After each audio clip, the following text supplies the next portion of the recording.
राम राम। नमस्कार मैं नमस्कार रणदीप भाई। मैं एक्चुअली ज्यादातर मैं आपकी जगह बैठा होता हूँ और कोई मेरे से बात कर रहा होता है, मेरा इंटरव्यू ले रहा होता है।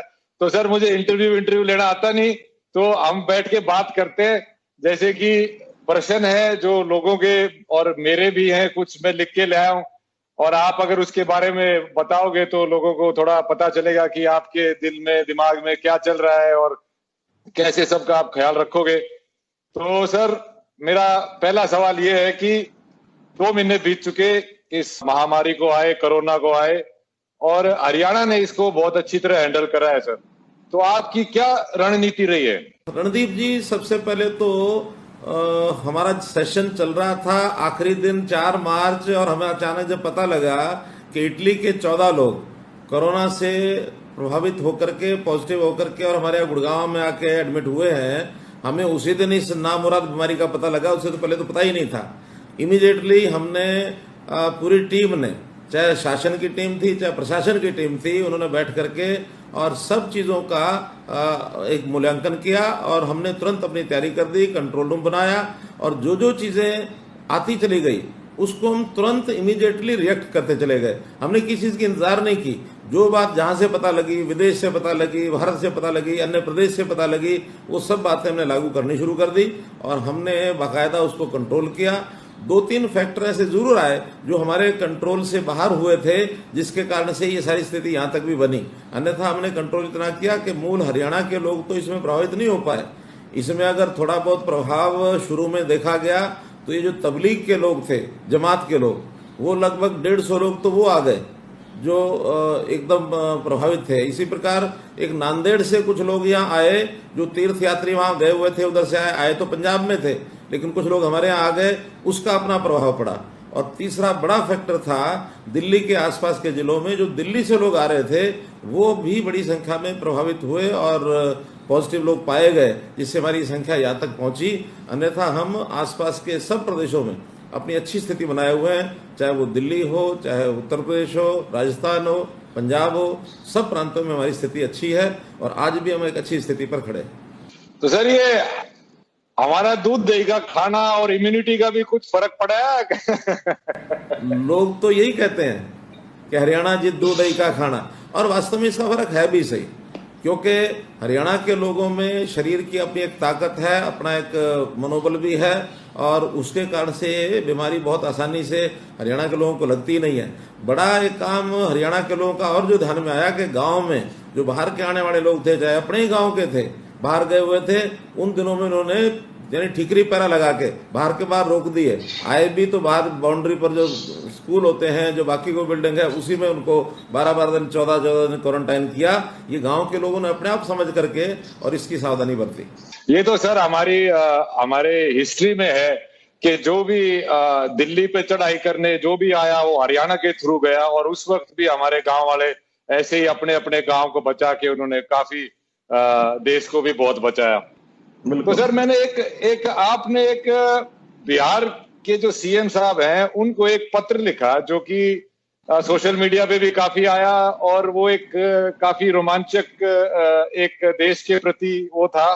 तो आपने जब ये पत्र लिखा तो आपके मन में क्या चल रहा था, कि आप क्या सोच रहे थे कि वो पत्र लिखते वक्त? रणदीप जी, बड़े सहज भाव से लिखा। मैंने कोई इसलिए पत्र नहीं लिखा था कि उसका बड़ा प्रचार होगा। ये ठीक है कि उसका प्रचार बहुत देश में सारे प्रांतों में भी गया, दुनिया के लोगों ने भी मुझे फोन पर कहा कि आपने बड़ी एक अजीब बात लिखी, बड़ी अच्छी बात लिखी। मैंने तो बड़े सहज भाव से लिखा। उन लोगों ने कहा कि हम आपको पैसा भी पहुंचा देंगे, आपके जो वहां लोग हमारे ठहरे हुए उनको कुछ सहायता कर दो, उनको हमारे यहाँ भेजोगे, उनका किराया देंगे। तो मैंने उनको यही कहा, देखो ये देश हमारा एक है, हम कोई प्रांतों में बटे हुए लोग नहीं हैं। अगर हमारे यहाँ मजदूर काम करते हैं तो उनका हमारे इस प्रदेश के निर्माण में भी अपना योगदान है, तो हमारे अपने भाई हैं। तो हमारा जो भाईचारा जो वो देश का है, हम प्रदेशों की बाउंड्री नहीं है, ये प्रशासनिक इकाइयां हैं प्रदेश हमारी। हमारा कोई देश के नाते से एक भारत माँ के हम बेटे हैं, और हम कहें कि हम एक दूसरे का ऐसा किराया लेंगे या उनका खाने पीने की व्यवस्था करेंगे, ये तो कुल मिला करके मतलब मैं अगर शब्दों में कहूँ तो डूब के मरने वाली बात है। अगर ये हम कर दें तो हमारा तो जितना पैसा लगा ट्रेन भेजी, हमने बसें चलाई, हमने उनके लिए रेस्क्यू कैंप लगाए, उनके रिलीफ कैंप्स जो लगाए, वहां खाने की व्यवस्था की। लगभग 2.5 करोड़ भोजन के पैकेट वो वितरित किए गए। और ऐसे ही लगभग कोई 50 लाख लोगों को हमने जो किट्स हैं राशन की वो बांटी। 20 लाख लोग ऐसे जिनको आर्थिक सहायता हमने दी। तो इस प्रकार के ये सारे काम हमने अपना समझ कर सब किया और लोगों ने भी इसमें सहयोग किया है। जी बिल्कुल, हरियाणा का इस मामले में बहुत अच्छा हो रहा है। मैं तो सोशल मीडिया पे भी फोटो देखता रहता हूं कि मतलब बच्चों को खिलौने भी देके ट्रेनों में विदा किया जा रहा है और उनको अच्छा ख्याल रखा जा रहा है। तो ये तो बहुत अच्छी बात कही सर आपने की। पर हमारा है तो खैर फेडरल कंट्री, पर इसके चलते आपने जो ये सब कदम उठाए उसमें अभी कितने लोग यहाँ बचे हैं और कितने लोग चले गए हैं, उसका आंकड़ा कोई है? या फिर अभी आने वाले टाइम में कैसे उनके बगैर गुजारा होगा, उसका कुछ आपने सोचा है?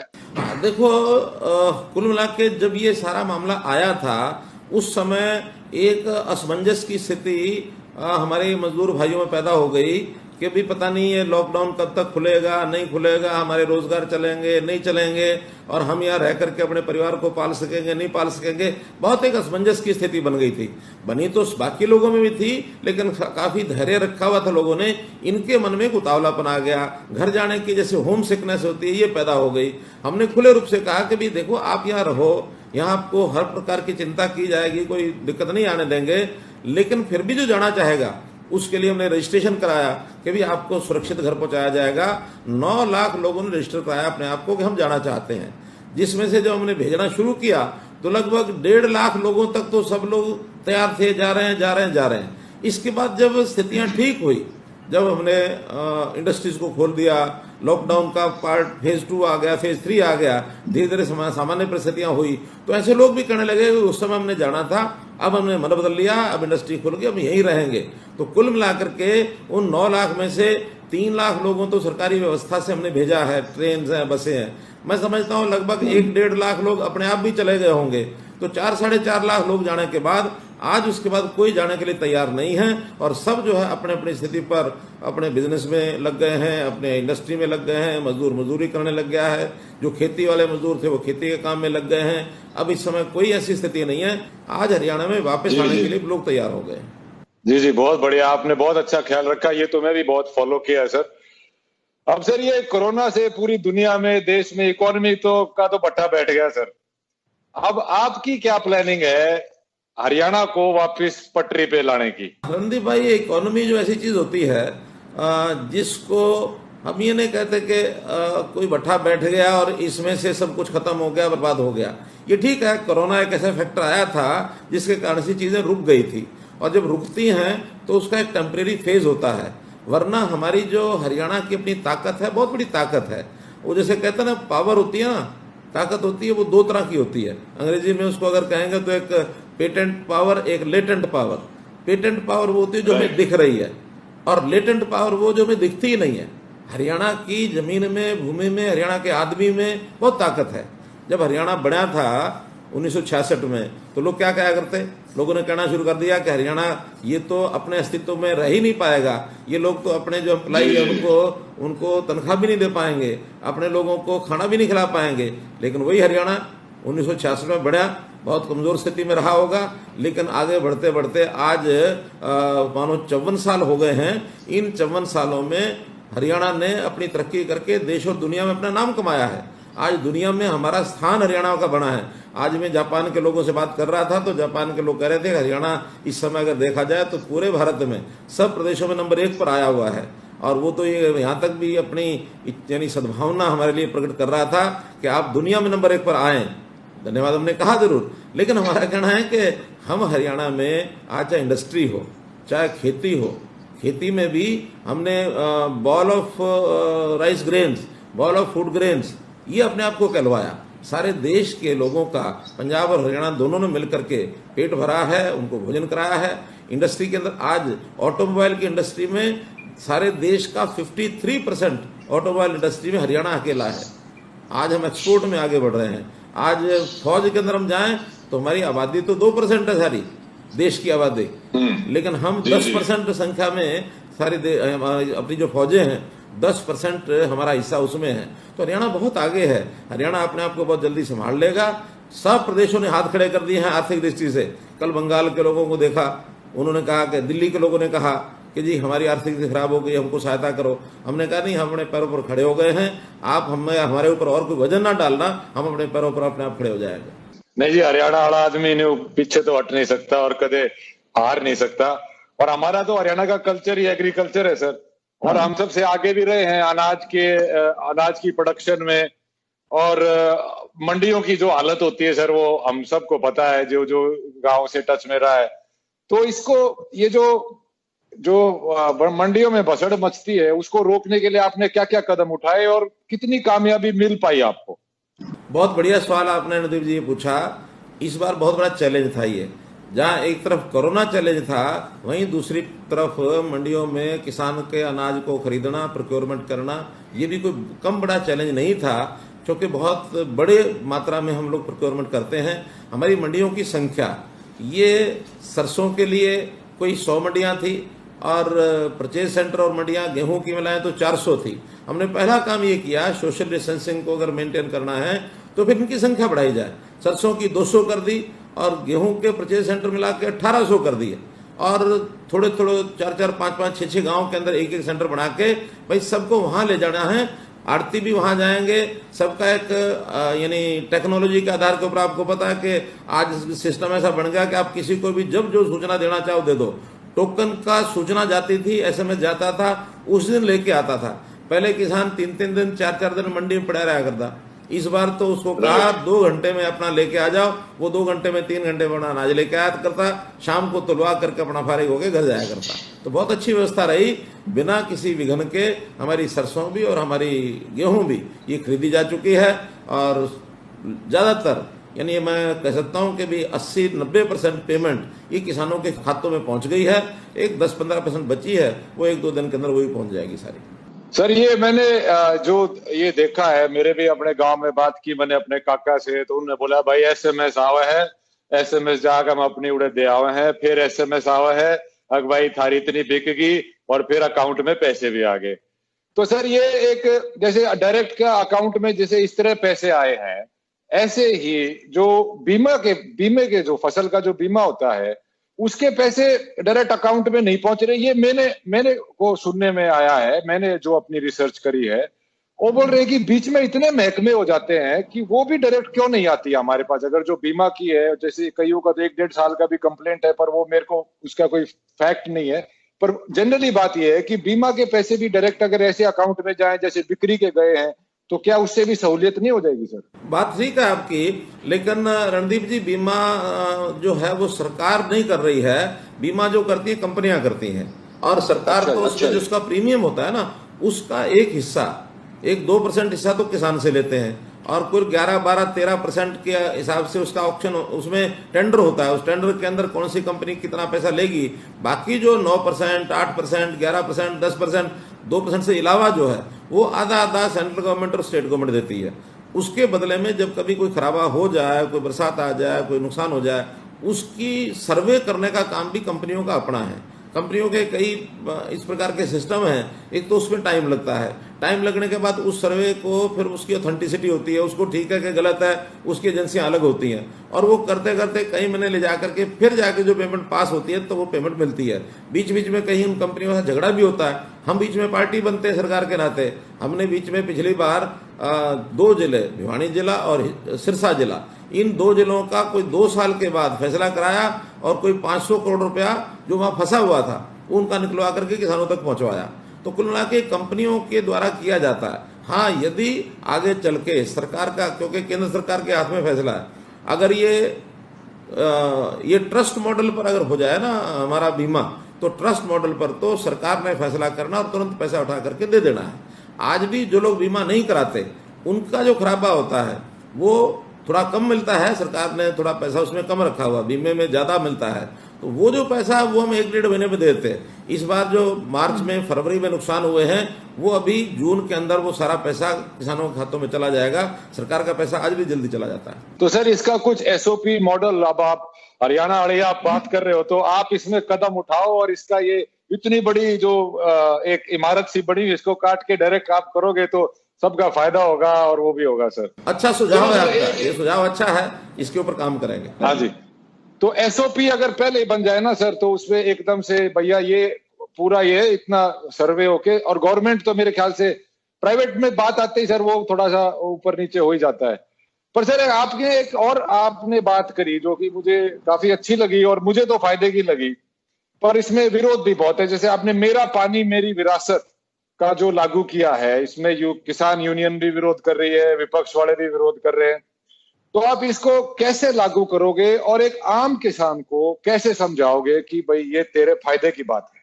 रणदीप भाई, ये विषय लागू करने का कम है, ये तो किसानों का मन बनाने की बात है। जैसे आपने कहा कि कैसे समझाओगे, मैं अभी 2 जगह होके आया हूँ, करनाल और कैथल, जहां 3-3 ब्लॉक के लोग आए थे और उनसे जो मेरी बातचीत हुई, मैंने उनको बताया देखो भाई, पहली बात तो ये है कि ये सवाल धान का नहीं है, ये सवाल मक्के का नहीं है, ये सवाल है पानी का।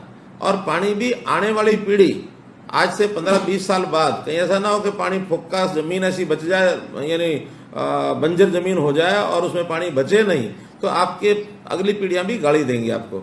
इसलिए पानी बचाना बहुत जरूरी है। उसी में से हमने एक स्कीम पिछले साल बनाई थी, ये पिछले साल थोड़ी लागू हुई, इस बार फिर हमने अपील की है कि 1 लाख हेक्टेयर जमीन के ऊपर इस बार धान लोग न बोएं। और उसमें भी हर एक किसान को नहीं कहा, जहां पानी बहुत नीचे चला गया, 40 मीटर से भी ज्यादा डाउन चला गया पानी का लेवल, उस जमीन पर लोग जो है सारा नहीं, आधा जो है वो छोड़ दें, आधा अभी भी बोए।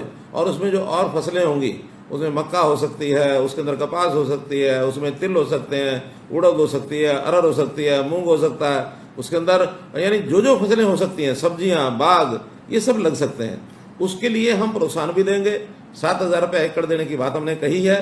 तो शुरू में तो ये लगा था कि लोगों को लगा कि हमारे ऊपर थोपा जा रहा है। जब मैंने जाकर बताया कि हम थोप नहीं रहे हैं, हम आपको अपील कर रहे हैं, हमने तो एक एडवाइजरी जारी की है कि आप ये करेंगे तो अच्छा हो जाएगा। अब उसके बाद धीरे धीरे जब लोगों को लगा कि हमारे ऊपर थोपा नहीं जा रहा, अपने आप लोग आगे आ रहे हैं, रजिस्टर करवा रहे हैं कि हम जो है इसको बदलेंगे। अभी कल तक का मेरा समाचार है कि 50,000 हेक्टेयर जमीन पर लोगों ने अपने फार्म भर दिए कि हम जो है यहाँ धान नहीं बोएंगे और चीजें बोएंगे।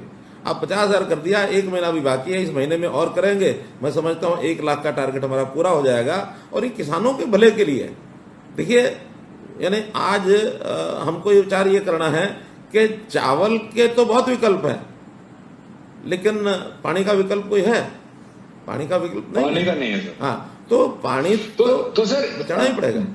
तो सर पानी को जो वाटर टेबल जो नीचे चली गई है, उसको चार्ज करने के लिए एज अ गवर्नमेंट, एक तो पीपल्स पॉलिसी हो गई, उसको चार्ज करने के लिए, और जैसे यमुना भी, जैसे लॉकडाउन की वजह से यमुना का पानी भी साफ हो गया और हमारा जितना पूरब का हिस्सा है वो तो यमुना से लगता हुआ है, काफी पानी भी वहां से आता है, तो उसको प्रदूषण फ्री रखना और वाटर टेबल को ऊपर लाने में क्या स्टेप्स रहेंगे पर्यावरण को लेके? देखिए, जहां तक वाटर टेबल ऊपर लाने की बात है, इस बार हमने योजना बनाई है कि जो बाढ़ का एरिया है, जहां पानी ज्यादा है, वहां पर बोर किए जाएंगे रिचार्जिंग के लिए। और बोर करने के लिए कुछ स्कीम हम बना रहे हैं जिसमें किसानों की भी भागीदारी होगी, सरकार की भी भागीदारी होगी, और सेंटर ने भी एक अटल भूजल योजना ये बनाई है। उस योजना का भी उसमें कोई ना कोई हमको लाभ मिलेगा। ऐसा मिला करके ज्यादा बोर यहाँ बनाया जाए ताकि पानी सीधा जमीन के अंदर डाल दिया जाए, रिचार्जिंग हो जाए। हमारा अर्बन लोकल बॉडीज और टाउन कंट्री प्लानिंग ने जो 500 मीटर या इससे बड़े जितने प्लॉट हैं, लोगों के मकान हैं, वहां रिचार्जिंग जरूरी कर दिया है कि वहां रिचार्जिंग का बोर जरूर बनाओगे, वरना नक्शा पास नहीं होगा। तो रिचार्जिंग के लिए हम सब कर रहे हैं। अब लेकिन जहां जहां धान का एरिया है वहां रिचार्जिंग अपने आप कम होती है, क्योंकि वहां केमिकल खाद डाले जाते हैं और पानी लगातार खड़ा रहने के कारण से वो जमीन है चिकनी हो जाती है। चिकनी होने के कारण से पानी नीचे नहीं जाता और जो फसलें होती हैं वो पोरस जमीन होती है। लेकिन इसके कारण से अपने आप में धान की जमीन जो है वो पोरस ना होने के कारण से रिचार्जिंग बंद होता है। तो ये तो रिचार्जिंग का है जिसके लिए हम कोशिश कर रहे हैं। जहां तक आपने पर्यावरण की बात कही है, पर्यावरण में रणदीप जी, पानी तो अपने आप में एक विषय है। वहाँ जल है, वहाँ पानी है, वहाँ पर वायु भी है, वहाँ पर भूमि भी है, वहाँ पर यानी वनस्पति भी है। ये सारी चीजें मिला करके जब तक हम इसका प्रबंध नहीं करेंगे तब तक हम पर्यावरण को ध्यान नहीं कर सकेंगे। और पर्यावरण का तो मैं इतना आग्रही रहा हूं कि आपको मैं एक फैक्ट बताता हूं मैंने सबसे पहले 26 अक्टूबर 2014 को एक प्रकार से शपथ हुई थी मेरी, मुख्यमंत्री की कुर्सी मैंने संभाली थी, और ठीक 2 महीने बाद जनवरी में मैं एक हवाई सर्वे करने गया। अरावली के अंदर एक गांव है मांगरबणी गांव का मैं एरियल सर्वे करके आया गया 2 महीने के अंदर अंदर, क्योंकि एक बहस चल रही थी कि मांगरबणी के चारों तरफ कुछ जमीन बफर जोन छोड़ा जाए ताकि वहां लोग कंस्ट्रक्शन न कर सकें। तो हमारे प्रस्ताव में पहले जो लिखा हुआ था कांग्रेस के टाइम का कि 60 मीटर जो है बफर जोन छोड़ा जाए। जब मैं वहां ऊपर घूम के आया और मुझे जो पता लगा 60 मीटर तो बिल्कुल गांव में होता क्या है, 1 एकड़ होता है। 1 एकड़ कौन संभालेगा, संभाल ही नहीं सकते, वो कोई ना कोई अंदर घुस जाएगा, पेड़ काट देंगे। उसी दिन हमने फैसला किया कि 60 मीटर नहीं, ये 500 मीटर हम करेंगे। और बहुत लोग सारे देश और दुनिया के, यानी जनवरी से लेकर जून तक की अखबारें भरी पड़ी हैं, आप कोई उठा के देख लो, टाइम्स ऑफ इंडिया उठा के देख लो, दी हिंदू उठा के देख लो, फाइनेंशियल एक्सप्रेस उठा के देख लो, सब ने लिखा कि इतना बड़ा स्टेप एक प्रदेश का मुख्यमंत्री लेगा, ये कभी कोई कल्पना ही नहीं कर सकता था। हमने पर्यावरण के नाते से सब चीजें बचानी है। पर्यावरण को तो मैं भगवान का एक रूप मानता हूं। भगवान यानी हाँ, जैसे भगवान में शब्द होते ना, भय गय वय आ न, मैं भगवान को भय को कहता हूं भूमि, गय को कहता हूं गगन, वय को कहता हूं वायु, आकांडा से अग्नि, और न से नीर। 5 चीजें आती हैं, भूमि है, गगन है, वायु है, अग्नि है और नीर है। भगवान के नाम में ये 5 चीजें हैं ये। जी सर जी। पर बहुत लोगों का कहना है सर कि गुड़गांव के आसपास जो अरावली है, जो कि हमारी बाड़ू रेत से भी हमारे हरियाणा को बचाती है, वहां पे काफी अवैध कंस्ट्रक्शन चल रही है और वहां पे कानून का पालन नहीं करा जा रहा है जितना जोरी से करना चाहिए। तो मेरा ये आग्रह है सर आपसे, एनवायरमेंटलिस्ट मेरे को भी बहुत पर्यावरण से प्यार है, कि आप उसकी तरफ से थोड़ा और सख्ती आजमाएं और लोगों को बोलें कि वो पर्यावरण के साथ गड़बड़ ना करें। करना ही पड़ेगा हमें, वो करना ही पड़ेगा, क्योंकि पिछले सालों में वहां जो खनन हुआ, बेतहाशा खनन हुआ, मैं तो फरीदाबाद में खुद रहा हूं, बहुत ऊंची ऊंची पहाड़ियां थी, वो भी लोगों ने खोद के वहां पर गहरे इतने खड्डे कर दिए कि उसके अंदर पानी निकल आया नीचे से, और लोगों ने कब्जे भी करने शुरू किए। ये भी आपकी जो बात है बिल्कुल ठीक है, लेकिन वहीं पर एक कठिनाई थोड़ी सी दूसरी भी है। कठिनाई क्या है कि जहां पर्यावरण के नाते से कोई उस प्रकार का विषय नहीं है, वहां भी ये जो कानून बने हुए पुराने समय के, अंग्रेजों के समय के ड्रैकोनियन लॉ जिसको कहेंगे, काले कानून बने हुए हैं। एक कानून के बारे में आपको बताता हूं, सन 1900 में 120 साल पहले एक कानून बना था, PLPA, Punjab land preservation act. तो ये कानून उस समय बना था। उस समय कोई यहाँ इस प्रकार की खेती नहीं होती थी जैसे आज होती है, इस प्रकार का विकास नहीं था, इस प्रकार की बिल्डिंग नहीं थी, सड़कें नहीं थी, नदियां नाले बहते थे। यही था भी इसकी मिट्टी का कटाव रोका जाए, कैसे रोकना है, वो कानून बन गया। अब वो चलते चलते आज 125 साल के बाद भी देश बदल गया, दुनिया बदल गई, विकास के नाते सब कुछ बदल गया। उसकी जो धाराएं हैं वो वैसी की वैसी हैं, और उन धाराओं में बहुत एरिया तो ऐसा जो आज एग्रीकल्चर लैंड है उसके ऊपर भी PLPA लगा हुआ है। तो हमारा कहना यह है कि ऐसे कानून जो पुराने हैं उनको बदलने के लिए हमें कुछ करना चाहिए। हम नई सोच के साथ आगे आए हैं। हमने PLPA एक्ट में एक अमेंडमेंट ये प्रस्तावित कर दिया था कि खेती वालों को खेती करने दो, उसको बाहर निकाल दो, और भी कुछ 2-4 प्रावधान थे। लेकिन ये कभी नहीं कहा कि जहां पर्यावरण को नुकसान होता होगा उसमें हम 1 भी इंच वो अलाउ नहीं करेंगे। लेकिन जो चीजें विकास के नाते लाइसेंस दे दिए गए, पिछले 20, 25, 30 साल से जिन चीजें बन गई हैं, बड़ी बड़ी इमारतें खड़ी हो गई हैं, सब उस पर भी PLPA लागू करेंगे तो कुल मिलाकर के कई हुडा के सेक्टर्स, हुडा यानी अब तो उसको HSBP हरियाणा अर्बन वो हुडा नहीं, मेरे ना है तो आप वाला हुडा नहीं है, ये HSBP, अब उसका नाम भी बदल दिया हमने कहा लोग कंफ्यूज करते हैं हुडा में, तो HSBP कर दिया उसका नाम। तो HSBP की बनाए हुए जो सेक्टर हैं वो टूटने के लिए कगार पर खड़े हैं। तो हमने वो एक एक्ट थोड़ा सा बदलने के लिए एक उसमें अमेंडमेंट की, और उसी से शोर मच गया कि जैसे मनोहर लाल खट्टर सरकार जो है ना, ये सारे अरावली को खत्म करके यहाँ बिल्डरों को लाना चाहती है। एक भी बिल्डर को किसी भी जगह पर अलाउ नहीं किया जाएगा अरावली की जगह पर। हाँ, जो अरावली के उस एक्ट के कारण से जो एक गंभीर समस्या बनी हुई है उसमें से रास्ता निकालना, ये हमारा सरकारों का काम होता है, उसका रास्ता निकालेंगे। ये सुन के सर मेरे कालजे को बहुत ठंडी हुई, बाकियों का तो पता नहीं। नहीं, आप चिंता मत करो। तो सर एक और चीज मैंने देखी, मेरी दादी की जब डेथ हुई तो मैं गया था गांव में, तो स्कूल में वो फंक्शन किया था खाने वाने का। तो मैंने गांव में स्कूल की हालत देखी सर, कि मैं तो, हमारा गांव तो शहर के पास है, वहां पे बिल्डिंग अच्छी है, पर इंफ्रास्ट्रक्चर जैसे डेस्क बेंच वगैरह, मतलब हरियाणा की जो गवर्नमेंट स्कूल की, जो गांव की स्कूलों की हालत है वो थोड़ी खस्ता है सर। वो काफी टाइम से ऐसे ही है, और वो जब तक ठीक नहीं होगी तब तक सर, जब बच्चा को मन ही नहीं करेगा वहां जाके पढ़ने का, तो वो पढ़ेगा क्या, तो हम उठेंगे कैसे ऊपर, शिक्षित कैसे होंगे? उसके लिए सर क्या प्रयास किया जा सकता है? एकदम ठीक बात है रणदीप जी आपकी, कि जो शिक्षा में एक दुविधा क्या बनी हुई है कि शहरों की शिक्षा, गांव की शिक्षा, एक बहुत बड़ा अंतर इसमें आ गया है।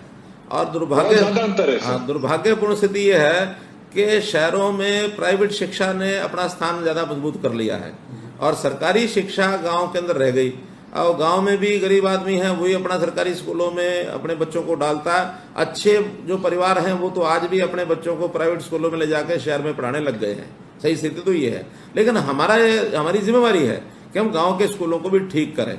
तो हम लगातार उसमें एक एक बात ठीक कर रहे हैं। पहले अध्यापकों की कमी थी, वो अध्यापकों की कमी हमने पूरी की, बल्कि वो पूरी करते करते अध्यापक ज्यादा हो गए, बच्चे कम रह गए, इसलिए हमने वो थोड़ा सा और भी एडजस्टमेंट की। अतिथि अध्यापक उनको जोड़ जाड़ के उनको लेके आए।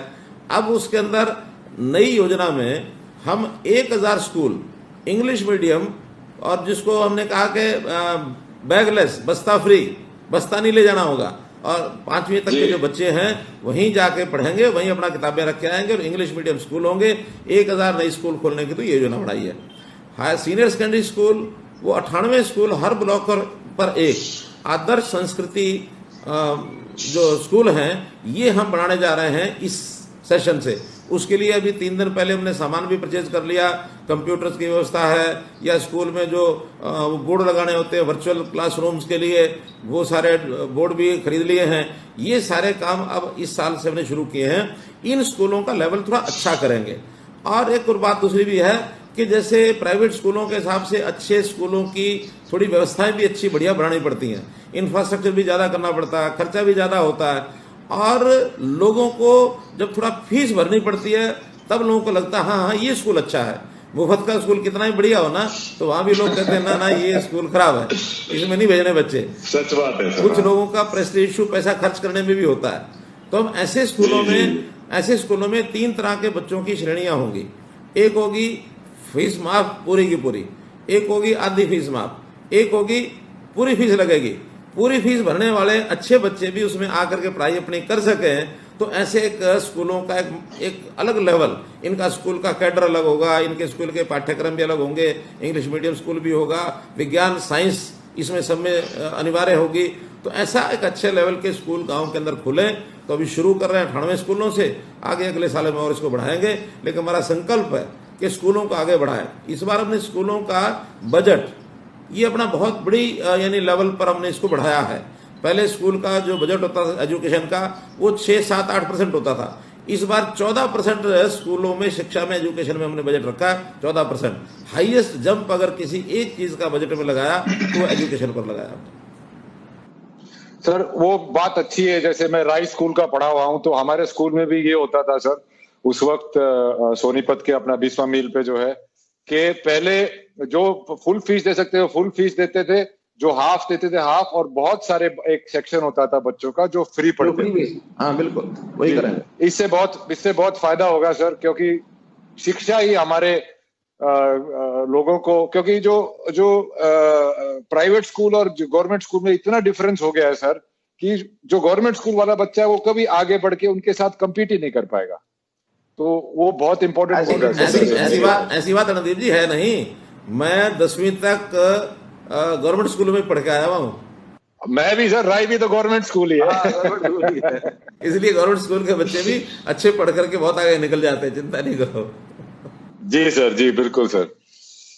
अच्छा सर, अब आ गई बात कि हर एक आदमी के दिल में, दिमाग में ये बात है कि भैया अगले 6 महीने क्या हो, कैसे बीतेंगे, और सीएम के नाते आपका क्या प्लान है सर, क्या रोड मैप है अगले 6 महीने के लिए, आप लोगों को बताइए सर। देखिए रणदीप जी, पहला तो ये जो थोड़ा सा गाड़ी पटरी से थोड़ा ये समझो उतरी कहूंगा मैं, इस उतरी गाड़ी को पटरी पर दोबारा चढ़ाना एक तो हमारी प्राथमिकता ये रहेगी, क्योंकि दोबारा से सब लोगों के काम धाम ठीक हो जाए रोजगार ठीक चल पड़े, कारखाने ठीक चल पड़े, क्योंकि इसमें नौकरी पेशे वाले को तो दिक्कत नहीं है। प्रभु कृपा से किसान को भी उस प्रकार का नुकसान नहीं है, क्योंकि उसका अपना खेती का काम है, लगातार वो सीजन के हिसाब से होना है, और इस बार प्रोक्योरमेंट हो गई तो वो भी ठीक ठाक हो गई है, आगे फिर उसकी बिजाई ठीक हो जाए, उसका काम भी ठीक चलेगा। अगर कहीं सबसे ज्यादा समस्या है तो मजदूर को है, रोजगार करने वाले को है, जो दिहाड़ीदार आदमी है उसको तकलीफ है, दुकानदार को है, फैक्ट्री वाले को है, इनकी तकलीफें थोड़ी ज्यादा आई हैं। पटरी पर लाना है। हाँ, कुछ ट्रेड ऐसे भी हैं, अब आप जैसा ट्रेड है, फिल्म की दुनिया, इसमें भी थोड़ा एक बार तो लगी गया झटका। सर हम भी पूरी इंडस्ट्री बंद बैठी, हम भी कॉन्ट्रैक्टर ही हैं। हाँ, तो इसलिए होटल वाले हैं, इंडस्ट्री वाले हैं, इस प्रकार की जो सर्विसेज है उसमें भी काफी सेटबैक लगा है। तो एक एक चीज को लाइन पर लेके आना, ये हमारा मुख्य काम रहेगा। ये तो है इस समय की उतरी जो पटरी से गाड़ी, उसको वापस चढ़ाना एक काम। दूसरा, अब हमें, क्योंकि कोरोना के इस अवसर में हमने बहुत नए नए प्रयोग भी किए हैं। कहते हैं कि जो कोई चुनौती होती है ना, उसको भी कई बार, चैलेंज को भी एक अपॉर्चुनिटी के रूप में, अवसर के रूप में आदमी उपयोग करे तो बहुत कुछ किया जा सकता है। हमने पिछले 2.5 महीने में इतने अपने आईटी के प्रयोग किए, हर चीज को एक सप्लाई चेन के माध्यम से, कि हम यहां से चलाएं, डीबीटी के माध्यम से सीधा उसके घर तक चीज पहुंच जाए, या उसको जो सूचनाएं हैं वो सीधी पहुंच जाए। हमने मीटिंग्स भी, सैकड़ों मीटिंग मैंने की हैं, और कैसे की, वीडियो कॉन्फ्रेंस से। मीटिंगें कम नहीं की हमने, जितनी पहले करते थे वो उतनी आज की हैं। हमारे मीडिया कॉन्फ्रेंस के जितने भी काम होते थे वो सारे, अब आप बॉम्बे बैठे, मैं यहाँ बैठा हूँ, ये भी एक इजाद ही है, पहले हमने कभी नहीं किया था। जी जी।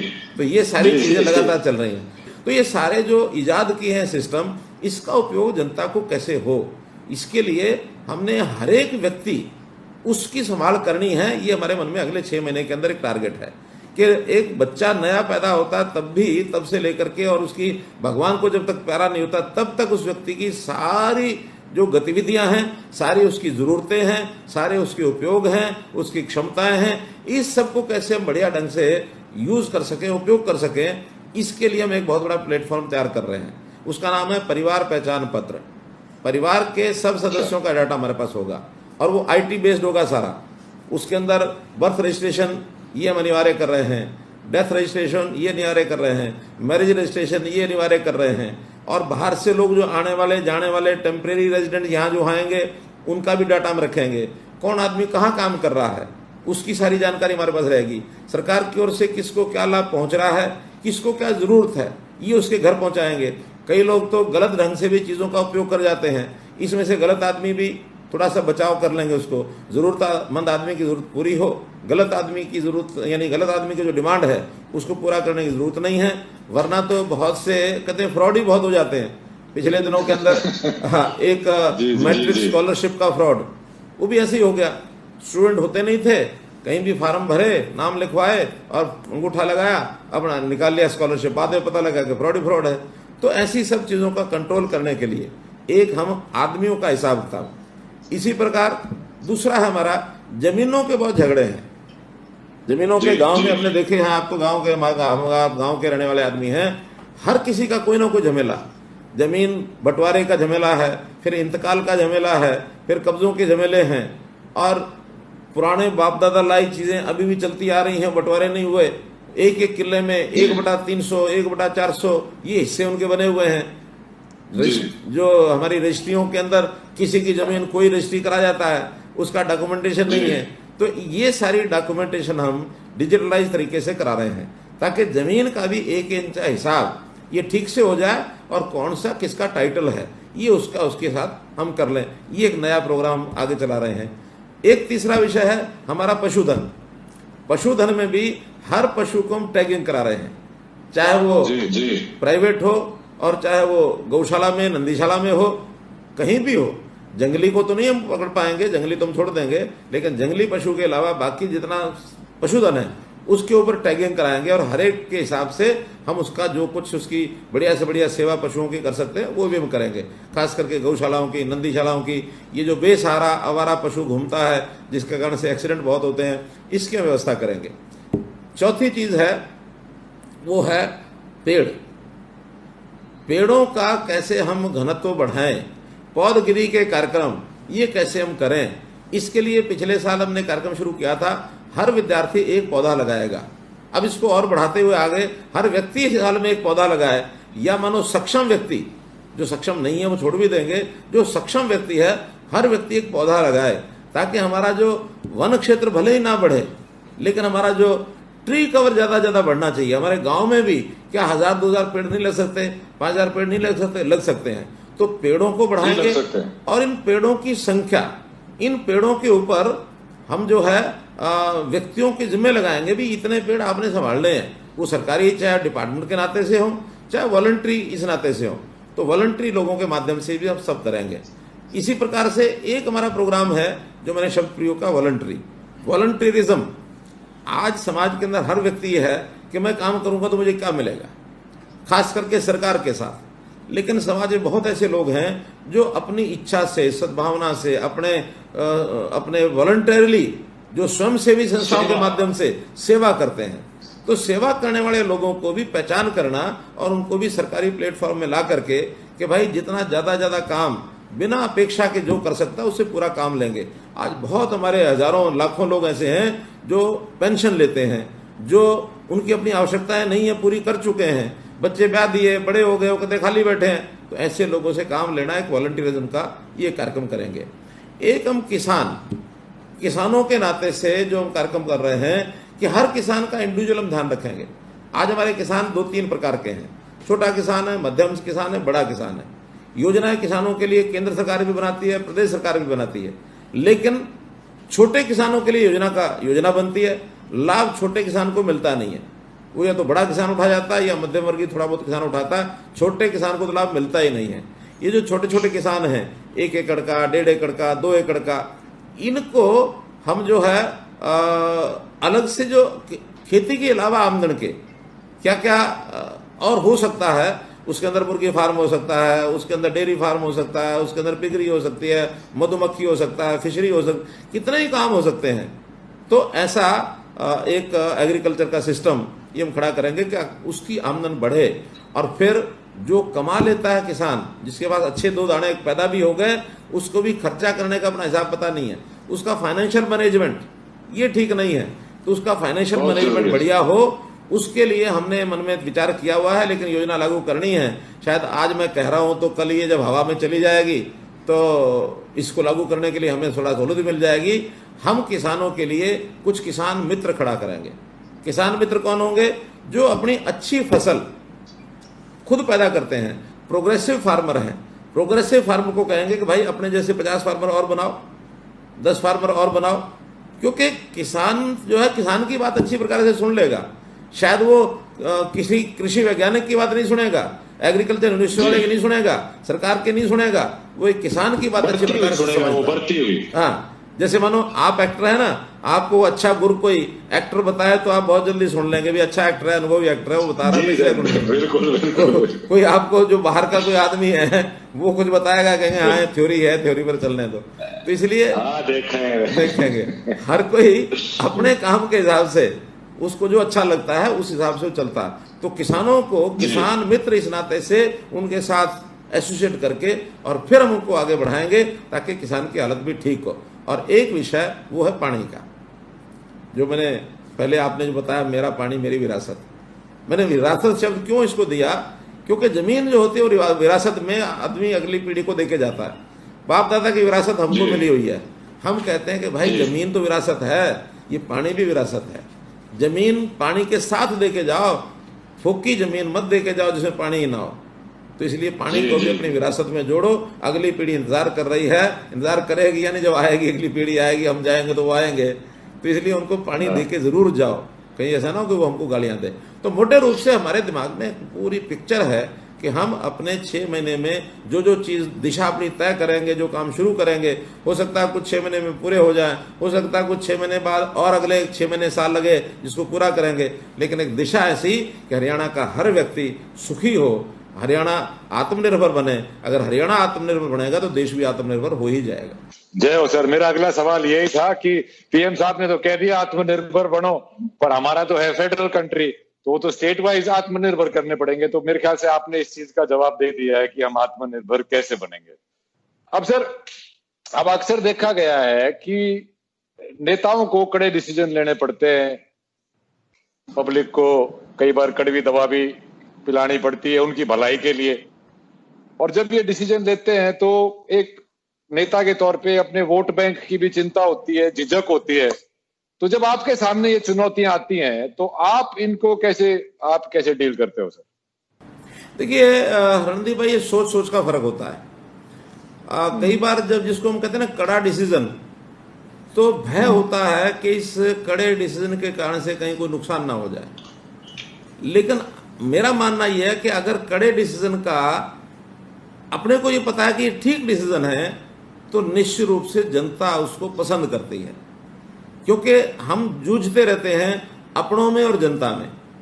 एक तो जिनको हम अपना मान लेते हैं, ये हमारे हैं, ये मेरे साथ उठते बैठते हैं, मेरे साथ चाय पीते हैं, मेरी पार्टी के लोग हैं, मेरे सरकार के साथ जुड़े हुए लोग हैं, मेरे रिश्तेदार हैं, ये मेरे अपने हैं। और एक है जनता, जिसको कहना चाहिए एट पार। तो जनता जो ओवरऑल जनता होती है, उसके हित में यदि आप काम करेंगे, जनता अगर खुश हो जाएगी तो अपने भी अपने आप खुश हो जाएंगे। मेरे सामने 2-3 उदाहरण हैं।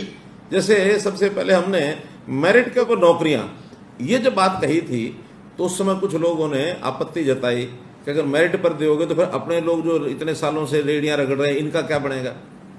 मैंने कहा भाई, जो लग जाएंगे उनको अपना मान लेना, अपने मानना है तो जो लग जाए वो बढ़ जाएंगे अपने, उसमें क्या है। लेकिन उस समय थोड़ा विरोध हुआ। बाद में ये जब सब हुआ तो उसके बाद सब लोग जो अपने भी थे, यानी पहले भी अपने थे, आज भी अपने बहुत हो गए, उससे ज्यादा अपनों की संख्या बढ़ी है घटी नहीं है, तो पहले वाले भी जो अपने थे वो भी कहने लगे नहीं, ये स्टेप आपका अच्छा है। कम से कम इस दुविधा में से बच गए कि अगर हम 10 को नौकरी देते तो 50 नाराज होते। अब वो 10 भी राजी हैं, 50 भी राजी हैं कि जिसको मिली है भाई ठीक मेरिट पर मिली है। वरना ये कांग्रेस के लोगों ने इतने सालों तक यही खेल खेला ना, अपने अपने अपने अपने। अगर ये अपने अपने चक्कर में, बहुत बड़ा स्टेप था सर, बहुत बड़ा स्टेप था ये कि वो कंप्यूटर से कुछ सिफारिश नहीं लग सकती, कुछ नहीं लग सकता, वो मेरिट पे आएगा। बहुत बड़ा स्टेप था सर। तो वही इस बड़े स्टेप को अगर मान लो अपने अपने के कारण से हम बार बार सरकार में आते तो ये कांग्रेस वाले क्यों नहीं आए। कांग्रेस वाले तो मंच पर खड़े होकर दावा करते थे, मैंने इस कॉन्स्टिट्यूंसी में 500 लोग लगाए, मैंने इस कॉन्स्टिट्यूंसी में 200 लोग लगाए। हम कहते थे भाई हमने नहीं लगाया एक भी, जो नौकरी लेके गया है वो हमारे से लेके गया है, हमने नहीं दी है। अगले में दम था, लेके गया, तो जो दम वाला वो लेके गया है, तो हमारी बात को लोगों ने ठीक माना, उनकी बात को ठीक नहीं माना। ऐसे ही दूसरा उदाहरण देता हूं, वो है ये जो ट्रांसफर का। हमने ट्रांसफर पॉलिसी बनाई और बिल्कुल एकदम सीनियोरिटी के आधार पर ऑनलाइन ट्रांसफर पॉलिसी। सबसे पहले अध्यापक एक हरियाणा में ऐसा एक वो है हमारे यहाँ वर्ग के जो कई बार हिला देता है सरकारों को। लेकिन हमने कहा कि नहीं, अध्यापक खुश रहना चाहिए, अध्यापक जहां जाएगा वहां जाके पढ़ाए। वो जमाना निकल गया जब एक मुख्यमंत्री ने पहले पुराने ने किया था कि कोई अध्यापक जो है वो 20-25 किलोमीटर से नीचे घर के नजदीक नहीं रहेगा, सब उससे दूर जाएंगे। हमने कहा नहीं भाई, घर के नजदीक आओ, वहां पढ़ाओ, मन ठीक रहना चाहिए आपका। 42,000 टीचर एक सिंगल क्लिक से हमने ट्रांसफर किए और उसके बाद इतने लोग राजी हुए। 93% अध्यापक ऐसे हैं जो हमने कहा था वो हमको मिल गया। तो 93% राजी है, 7% भी राजी हो जाएंगे। हमने ऐसे ऐसे कई प्रयोग किए। सबने राजी तो वैसे करना मुश्किल है सर, कोई ना कोई तो उठ कर भगवान भी नहीं कर सकता। हाँ नहीं सर, अब आप सर, हमने सुना है आप व्यापार के टाइम में बहुत घुमा करते, फिर आप संगठन में आए, फिर पार्टी में आपने मतलब 3 बारी तो आपने पूरा हरियाणा नाप दिया, सारे जिले पिछले टर्म में। तो सर अब ये लॉकडाउन में बाहर निकल नहीं सकते, कुछ नहीं, घूमने आदमी तो गराजी नहीं सर, कैसे बीत रही है आप? देखो वैसे तो मैंने शुरू कर दिया। पिछले हफ्ते में करनाल हुआ या कैथल हुआ, 2 जगह में हुआ हूँ, और बाकी आगे भी अब घूमने का प्रोग्राम बढ़ा लूंगा। लेकिन मुझे 2 महीने में भी 2.5 महीने में तकलीफ नहीं हुई। मुझे ये हरियाणा सरकार ने कई एकड़ का दे रखा है घर ही है, और इस कई एकड़ के घर में सुबह से लेकर शाम तक मैं 2-3 चक्कर मारता हूँ, तो मुझे लगता है कि मैं घूम लिया, हरियाणा पूरा घूम लिया। एक पिछले दिनों एक चुटकुला आया था व्हाट्सएप पर, तो उसने एक दिल्ली में एक आदमी रह रहा था, उन्होंने कहा जी दिल्ली कैसे घूमूं। तो पत्नी ने कहा पति को, दिल्ली कैसे घूमे। पति ने कहा कोई नहीं, शाम को इंतजाम कर दूंगा, दिल्ली घूम के आएंगे। उसने क्या किया कि अपने 4 कागज की पर्ची बनाई और 4 कमरे थे उसके घर के, तो एक कमरे के गेट के ऊपर लगा दिया कुतुब मीनार, दूसरे कमरे पर लगा दिया ये रेलवे स्टेशन, तीसरे पर लगा दिया लाल किला, और चौथे पर लगा दिया ये अशोका पार्क। अब वो पत्नी को कहा चल दिल्ली घूम के आते हैं। कहाँ है दिल्ली? हाँ तो सही, तो ले गया है कमरे में, ये तो है लाल किला, और दूसरे कमरे कह दिया ये है कुतुब मीनार, तीसरे में कहा ये रेलवे स्टेशन। घूम के आके दिल्ली घूम ली ना, पत्नी कहती हाँ दिल्ली घूम ली। तो मन को समझाना भाई। तो सब लोगों ने अपने अपने घर में रह के ही पूरा आनंद लिया है। और ये जो एक समय था कोरोना का, इस समय में अनुभव बहुत नए नए आए लोगों के, यानी परिवारों में छोटी मोटी जो उलझने थी लोगों की वो दूर हो गई, घर में इकट्ठे रहे। वरना तो ऐसे ऐसे परिवार थे जो कभी इकट्ठे घर में सारे मिलकर के खाना नहीं खाया करते, अब लगातार घर में रहना पड़ गया। छोटे मोटे विवाद थे वो दूर हो गए, कुछ छोटे मोटे झगड़े भी हुए होंगे, ऐसा नहीं कि वो नहीं हुए, बिल्कुल हुए, रह करके वो भी हुए होंगे। लेकिन एक अच्छा परिवार, यानी बाजार के लोग ये कहते हैं, वो कहते हैं जी ये 6 बजे जो बंद करते हो ना, इसको परमानेंट फीचर कर दो, अब इसका टाइम मत बढ़ाना। क्यों? हमें भी 6 बजे घर जाने का मौका मिल जाता है, जाके अपना आनंद से परिवार के साथ बिताते समय। तो अलग अलग अनुभव है लोगों के, एक नया अनुभव था, कभी किसी ने आज तक देखा नहीं था। पहली बार ये अवसर आया, अचानक आया, कोई पूर्व तैयारी नहीं थी, लेकिन आवश्यकता आविष्कार की जननी है, उस नाते से लोगों ने अपने आप को एडजस्ट कर लिया। मेरा तो ये मानना है सर कि ये महीने में 1-2 दिन ये लॉकडाउन कर देना चाहिए, पर्यावरण को भी फायदा होगा और घराड़ों को भी फायदा होगा। या पर्यावरण ने भी साथ साथ लेने दो भाई, घूम घाम लो भाई। तो और सर मैं फाइनल सवाल मेरा यही है सर, आपने सारे मेरे जो दिमाग में जो सवाल थे लोगों के, जो मुझे लगता था पूछने चाहिए, वो तो आपने सारे बता दिए। मैं सर करनाल में मेरी शूटिंग चल रही थी लॉकडाउन से पहले, तो कब आ सकते हैं शूटिंग करने वापस? वो कोई नहीं, इंडोर शूटिंग तो आज भी कर लो आके। इंडोर तो वो तो हिसाब से देखेंगे सर, पर बिल्कुल ये मेरी दूसरी पिक्चर रहेगी आपकी कॉन्स्टिट्यूंसी में। पहले मैंने बनाई थी लाल रंग, आप तो अब तो घर पे हो, देख लो, आपने पहले तो देखी नहीं थी, कसूती पिक्चर है करनाल, उसमें स्पेन जैसा लगता है, स्पेन। अरे नहीं, बहुत अच्छा। देखिए जो नॉर्म्स हैं अभी बने हुए हैं, जितनी भी गाइडलाइंस हैं सोशल डिस्टेंसिंग की और इस प्रकार की मास्क लगाने की, अगर इसके हिसाब से कर सकते हो तो कभी कर लो, वरना तो भाई मास्क वाला सोशल डिस्टेंसिंग वाला दो चीज तो हम भी कहीं जाते हैं ना, 4-10 लोगों के बीच में जाके बैठते हैं, तो फोटोग्राफर ये फोटो खींचता है कि आपने मास्क पहन रखा कि नहीं, आपने। वो तो प्रॉब्लम है सर, पर पिक्चर तो लव स्टोरी है, क्यों कर मास्क लाके शूटिंग कराएंगे। चलो सर, बहुत अच्छा लगा आपसे बात करके। निकलेगी कोई, वो भी निकलेगी, कोई निकली तो आप ही निकालोगे, हम तो क्या निकालेंगे, क्योंकि ये फील्ड आपका है, जरूर निकालो। कुछ जुगाड़ कराएंगे सर, करो। चलिए सर, बहुत धन्यवाद, आपने बड़े खुल के जवाब दिए। और मेरा पहला इंटरव्यू या बातचीत करने का, दूसरे से करवाने का पहला अनुभव बहुत बढ़िया रहा sir. Okay sir, Ram Ram ji, Ram Ram.